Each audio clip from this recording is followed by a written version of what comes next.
Hello, for you, about the no TV, so basically, so like another commenting. Now, I subscribe to the channel now. NIB boss, CC, ordinary drum query due to change of power. You see, in some ayati, we entail CC HS land be a HS or no buying soon. Ultimately, acquired true illegally, no, but the return I'm a team. I very strange, papa, say. Baby, if you are balancing on the land, be our quite illegally. About the business, Chelsea, is road no slow, in ten what the land and as an back. By Beco, you could just send Cheshire more by a best like number commenting or subscribe to the channel. You could see the same way to tell them that there can be a better. That mixed approach, mosaic or eclectic, that's the way to go. But let's look at the Saudi example. You see how bin Salman got over 100 billion from the oligarchs by negotiating with them in a hotel. We should be looking at it. And of course, bringing a lot of but law let me reform. ask you this direct question. With the oral preparatory team, have you had anybody come to you with the loot that they have taken away? That, look, you know what, I don't want any trouble, so you take the money quietly. Okay, so you know that from our mandate, we are preparatory.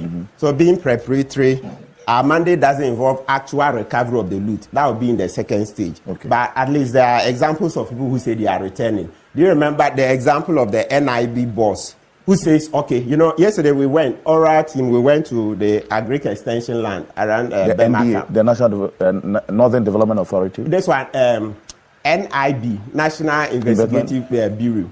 Bureau, okay. Former BNI, yes. The boss. Yeah, he said, you know, because of the advocacy Okujeto was doing on it, and he just called Okujeto and said, listen, at least that's what Honorable Okujeto said. He said, I'm returning my land. I'm no longer interested. Leave me out of this. Yesterday we went to that place. Then, so he's returned the land that... Yes, he says he's no longer interested. NIB boss, Atubra. I know Atubra a bit personally. Yeah, that's what Honorable Okujeto said. That Atubra says he's no longer interested in the land. Yesterday we visited that land. Yesterday we went to that place. We went to Labadi where the Blade brothers have taken the land from the Labadi beach. Then we also went to NDA. NDA too, oh, they are taking their land, selling. Oh, but the CEO says that they haven't encroached on any land. Which one? The Northern Development Authority. Oh, yes, I went there. Oh, I have pictures on my phone. Hey, I saw you. That's why I'm asking you. He says, when you go there, you see fresh walls. In the last 1 week, they were building day and night. They've cut a lot of the land. I know the NDA office in Accra here. That's why we did the Constitutional Review Commission sittings, etc. Yeah, they've parceled it. Listen, even at one point, there's no space between the building and the wall. I'm telling you, you can send your cameras there, or you will see at one part of the building. There is no space between the building and the wall. You will see that, which is against the building code. So I'm like, how can you even sell that? You sell so much and sell illegally. Of course, the whole transaction itself, we see it as illegal. Then they've gone extra, so quadruple illegal. There is no space between the building and the wall. That's against the building code, right? Yes. So that's one example. So we visited the Agric Extension land. We've seen a lot of it. You see the loot, how they were destroying government documents, the buildings. Well, they've parceled it out. But thankfully, since they've not started construction, that's one place that hopefully will be recovering a lot of the loot. Focus on the loot and leave the prosecution. But then again, you would also understand why some would disagree, because there has to be a deterrent. If it was just about taking money that had been allegedly stolen and not punish the people who stole them, what would deter anybody from stealing money? Also. So then, as usual, let's greet Garmanche. Garmanche has done a yeoman's job by standing up when a lot of chiefs were quiet. Garmanche says he's not resting until we get justice in the Sicily Adapa matter. Sure, thankfully, at least we are on the right path to that. I'm sure in the coming months we'll see what can be done. Adeyo Ajimabedu II, thank you for also standing up and talking about bad governance when most people were quiet. People's mouths were full. They said it is bad manners to talk whilst eating. So they were busy eating. Okay, now they finished eating. And Ghanaians have been what? Left short. Chief Justice Sophie Kufu.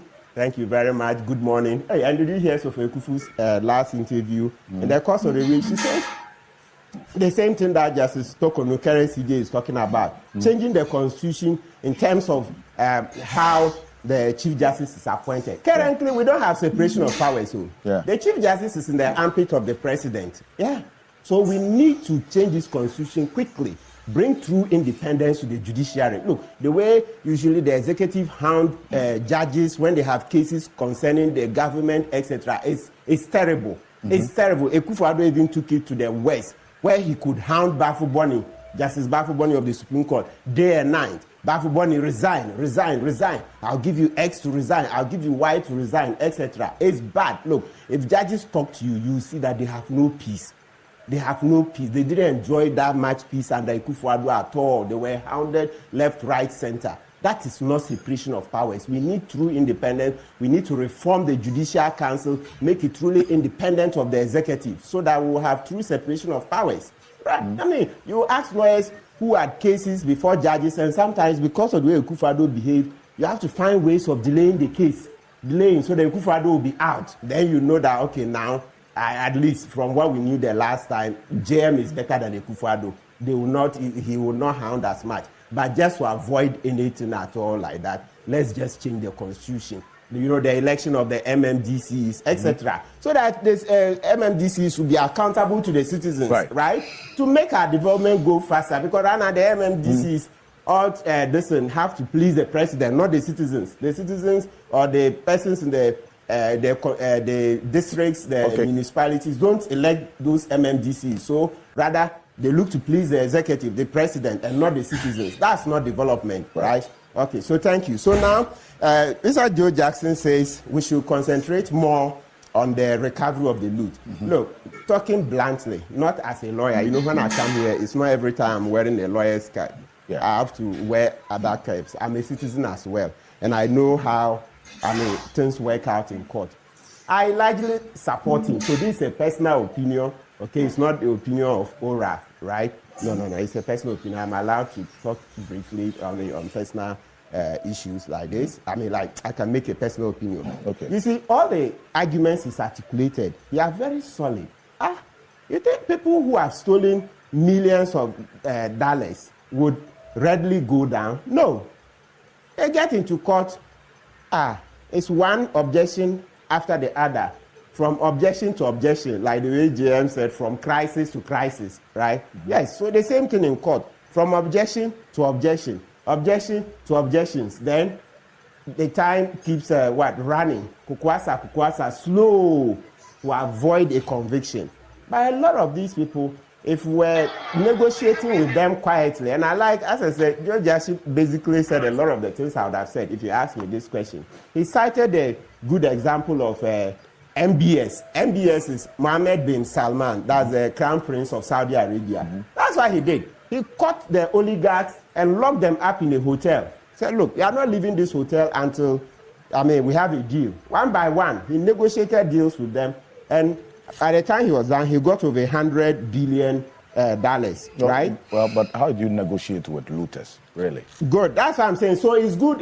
That's how we are debating this. Yes. How do you negotiate with looters, really? I understand you. So you are coming from a strict legal standpoint that there should be deterrence, etc. Yes, I appreciate it.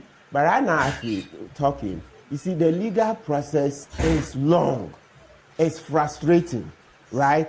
So if somebody wants to give up the cash quietly, it's not possible. We are talking, okay? As I said, I'm not talking for ORA, okay? I'm a citizen. I was always here before ORA came. If we were to say, don't talk because you're ORA, no, we'll stifle debate, right? So let's look at it. Let's take the example of the venture capital case, Lawyer Lassie and the others. They returned the money. Venture capital, venture capital, yes, a lot of it. I'm not sure they fully paid, but I know some have fully paid. But others I'm not sure of. So, but at least I'm mentioning that case where they returned it. Except that, you see, theirs came with a conviction. And also, number two, there are very few people who accept a conviction. So with what Joe Jackson is talking about, there is the other method where we can sue in a civil court. We should explore the OSP Act when it says this.